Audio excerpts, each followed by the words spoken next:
Pinag-iisipan na ng Senate Blue Ribbon Committee na tapusin na ang investigasyon sa mga anomalya sa flood control projects.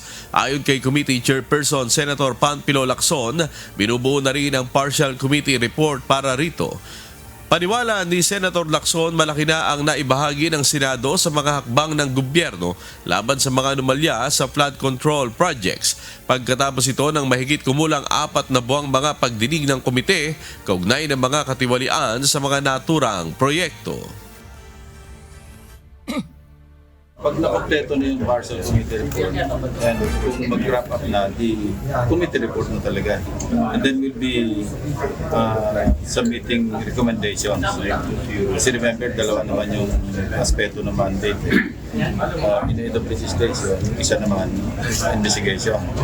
Pag investigation, sabihin, pwede mag-file ng o mag-recommend ng filing charges, which we already did actually initially. No? Yung ibang information na nakuha namin, naipasa na namin sa ICI, naipasa namin sa DOJ.